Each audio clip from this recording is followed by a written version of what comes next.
Welcome to day 2 of our 30-day emotional resilience challenge. Today, I want to talk to you about something deeply important: our emotions and the messages they carry. Before we dive in, please subscribe and hit the notification bell so you don't miss a new episode. So, emotions flow through us like waves. One moment we feel we're happy, the next we feel sad. We react, we stay silent, we act, we don't. And in between all of that, we often judge ourselves for feeling too much or not enough. But here's what I know: we are all made up of energy and emotions. Emotions are energy in motion. And so, since we are emotional beings, what if we stopped seeing emotions as problems to fix and started seeing them as part of our human experience and as messengers who are guiding us? Every emotion we feel is trying to tell us something, be it anger, sadness, disappointment, frustration, anxiety. But often we don't listen. We push emotions away. We bury them, we label them as good or bad. And when we do that, they don't disappear. They simply build up, waiting to be heard, because we are resisting them. And the more we resist, especially negative emotions, they continue to persist. So when we get triggered, when something our child says or does sparks a strong emotional reaction, it's rarely about that one moment. It's about something deeper. Triggers are unprocessed emotions from our past asking to be acknowledged. Maybe it's a childhood wound, an old fear, or a belief we've carried for too long. We all have them. However, if we don't pause to understand our triggers, we end up reacting instead of responding. We might lash out, shut down, feel overwhelmed, and then wonder why we keep getting caught in the same patterns. Why are we not building that connection that we want to feel with our child? Why do we feel disconnected? Why are we feeling so resistant? So, how do we start seeing emotions as messengers instead of obstacles? I'm going to share with you 3 processes. The first one is to pause and notice. The next time you feel triggered, stop and ask, what is this emotion trying to tell me? Is it asking for change, for healing, for attention?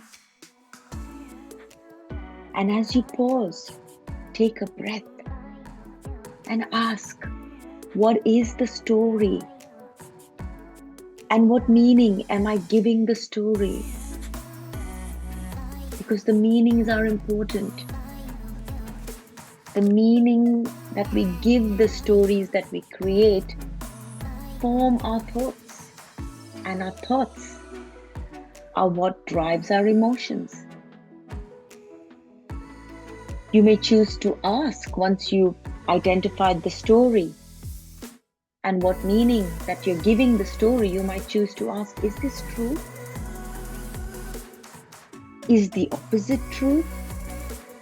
Really handy to hold on to these questions, to remember these questions. Maybe take a note so you can ask yourself this question. Step number 2 is to feel without judgment. Instead of labeling emotions as good or bad, let them be. Just like waves in the ocean, they come and they go. The more we allow them, the less they control us. Similarly, what we resist persists. Step number 3, respond with awareness. When we acknowledge our emotions, we create a space to respond instead of reacting. We can parent from a place of presence rather than from our past wounds. To give you an example, Let's say you've got a 14-year-old daughter and she rolls her eyes at you and says, "Ah, you don't get it, mom. Just leave me alone." When all you did was ask her about her day. You might notice that you immediately feel a surge of frustration, maybe even hurt, and your mind starts racing. And you find yourself thinking, "She's so disrespectful. I do everything for her, and this is how she treats me." You feel the urge to snap back, and you might say, "Don't talk to me like that." Or maybe you just withdraw and give her the silent treatment. But instead, I challenge you to use the 3 steps to work with our emotions instead of against them. Step 1 being pause and notice. So instead of reacting, take a breath. Feel the emotion in your body. Observe where in your body it resides. Is it in your chest? Is it in your tummy? Is it in your shoulders? Ask, what is this emotion trying to tell me? What is the story I'm creating in my mind? And is the meaning that I'm giving it true? Or is the opposite true? Maybe the frustration isn't about this moment. Maybe deep down it touches an old wound. Perhaps you felt unheard or disrespected as a child. Maybe it's triggering a fear that you're losing connection with her. The story in your mind might be, "She doesn't respect me." And that's when you ask, but is this absolutely true? Is it possible that she's just overwhelmed, tired, or dealing with her own emotions? Moving to step 2, now that you've paused, and instead of pushing the frustration away or blaming yourself for feeling it, just let it be. Imagine your emotions like waves in the ocean. They rise, peak, fall. You don't need to fight them. Just observe them. I'll say that again. You don't need to fight them. Just observe. Our emotions are just seeking to be observed, to be validated. Remind yourself it's okay to feel triggered. It's part of our human experience. We are emotional beings. It's okay to feel frustrated. I don't have to act on it immediately. When you allow your emotions without judgment, guess what? They begin to lose their grip over you. How wonderful would that be? To be free of our emotions, not feeling judgment about them, not feeling angry about reacting or overreacting, but really allowing us to be present in the moment. Which brings us to step 3. Now that you've given yourself space, you can choose a more conscious and empowered response. Instead of a reaction from past wounds, instead of snapping back with, "Don't talk to me like that," you might say something like, "Hey, I see you're upset. I'm here if you want to talk." Or if the moment isn't right, you can step away and later say, "Earlier, when you told me to leave you alone, it really hurt. I'd love to understand what's going on for you." By responding this way, you're not only breaking old cycles, but you're also modeling emotional resilience for your child.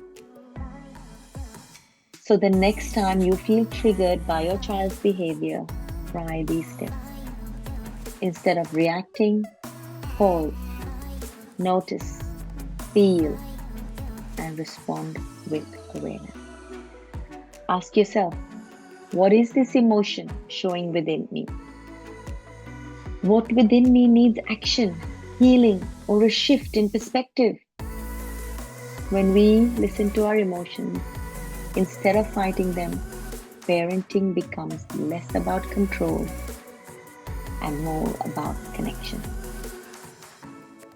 So today I invite you to notice one moment where you feel triggered. Instead of reacting, pause and ask, what is this emotion showing me? What is the story? What is the meaning I'm giving it? And then, is this true? Or is there another perspective that is true? Is the opposite true? Remember, emotions are not here to harm us. Remember, what we resist persists. Emotions are here to guide us. Let me know in the comments, what emotions have you found yourself resisting lately? And what might it be trying to tell you? Again, don't forget to subscribe and hit the notification bell so you don't miss a new episode. I'll see you tomorrow for another step in this journey of emotional resilience.